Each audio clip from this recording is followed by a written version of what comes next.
Assalamualaikum warahmatullahi wabarakatuh. Nama saya Muhammad Iqbal Abdullah. Kali ini untuk dalam rangka tugas presentasi pengantar bisnis, saya akan membawakan sebuah materi yang mengenai ulasan mengenai suatu bisnis yang akan berjalan. Mari kita mulai. Assalamualaikum warahmatullahi wabarakatuh. Alhamdulillahi hamdan katsiran thayyiban mubarakan fih kama yuhibbu rabbuna wa yardah. Selamat datang rekan-rekan kalian pada kanal YouTube saya. Kali ini dalam rangka memenuhi pengerjaan ujian akhir semester pengantar bisnis, di mana kami diminta untuk membuat sebuah ulasan bisnis. Bisnis apa yang hendak diulas ya. Cukup bebas, maka dari itu saya menyiapkan sebuah materi yang berjudul nyari mobil. Ya, ini merupakan sebuah ulasan bisnis jasa jual beli mobil bekas. Latar belakangnya apa itu nyari mobil? Siapa kami?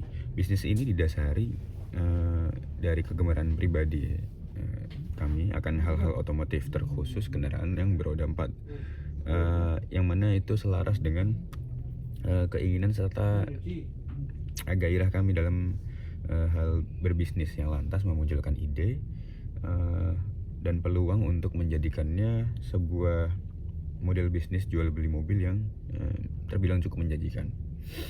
Lalu struktur dan alurnya terdiri dari pemodal dan pelaku. Lalu ada customer dan supplier. Untuk pemodal dan pelaku, apa itu maksudnya? Ya selayaknya usaha yang pada umumnya, dalam bisnis ini juga menganut akad mudharabah yang cukup umum diterapkan di Indonesia ya. Mudharabah ini sebenarnya diambil dari bahasa Arab, di mana dalam satu bisnis terdapat personal yang berlaku sebagai pemodal dan terdapat juga personal yang berlaku sebagai pelaku atau penggerak modal tadi.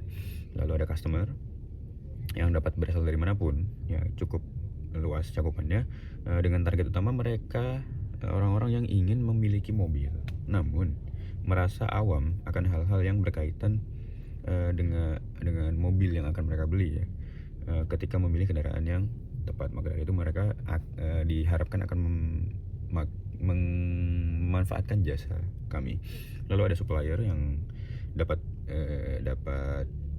berupa retail ya, para retail mobil, atau showroom, atau malah biasa menyasar perorangan ya, para pemakai pribadi. Lalu berikutnya, bagaimana bisnis ini akan tereksekusi dengan baik. Targetnya pada bulan Desember 2025 akan tercapai finalisasi pengumpulan modal. Lalu pada bulan Januarinya tahun berikutnya, yakni 2026, pengumpulan dan penyortiran orderan dari para customer ya. Lalu setelah itu dilakukanlah perburuan unit yang telah diorder tadi dan disortir, serta distribusinya ke para customer yang telah memesan. Lalu apa yang melandasi kami memilih bisnis yang seperti ini? Jawaban yang paling tulus ya jelas karena bisnis ini berasal dari kegemaran ya. Maka dalam menjalankannya, beban-beban yang dirasakan ketika menjumpai kendala yang akan datang nantinya, mungkin karena suatu saat pasti yang namanya bisnis pasti ada kendala ya akan terasa lebih ringan mungkin. Serta sebelum bisnis ini lahir secara lebih terstruktur seperti ini, sebetulnya kami sudah menjalankan hal yang serupa ya, yang serupa dengan bisnis ini ketika masa-masa pandemi COVID 2019 ya. Kala itu kami menjalankan, belum dianggap sebagai bisnis, hanya sebatas hobi, yakni membantu kerabat atau orang-orang yang kenal dengan kami ketika mereka hendak memiliki mobil, mulai punya keinginan untuk memiliki mobil, namun mereka merasa mereka tidak capable untuk mencari sesuai kriteria yang baik lah, yang memenuhi standar untuk dijadikan mobil bekas, dan kebanyakan dari mereka mobil-mobil pertama. untuk dijadikan mobil pertama. Maka dari itu mereka meminta jasa kami ya, yang notabene mereka kenal dan track recordnya jelas. Dan oleh karena itu, dilandasi hal tersebut, kami mencoba untuk merealisasikan hobi tadi sebagai bisnis yang lebih terstruktur dan terorganisir. Lalu permasalahan operasional. Modal yang bersumber dari para investor ini nantinya akan dikelola dan dimanage oleh manajemen yang dibentuk berdasarkan kesepakatan para pemilik saham.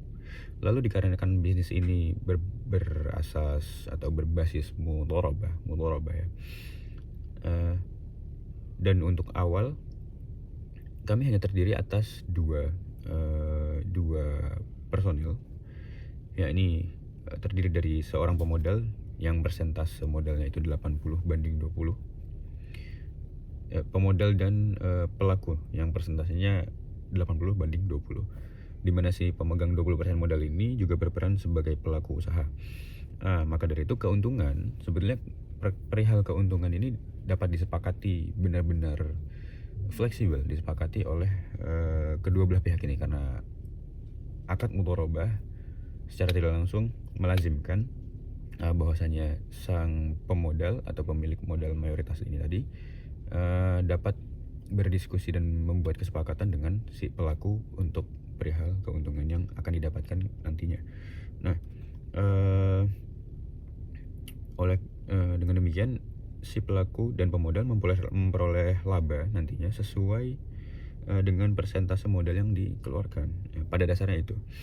Lalu pengembangan dan lain-lainnya akan dilakukan secara berangsur-angsur seiring perputaran modal yang berlangsung dan perluasan pasar yang akan dilakukan juga.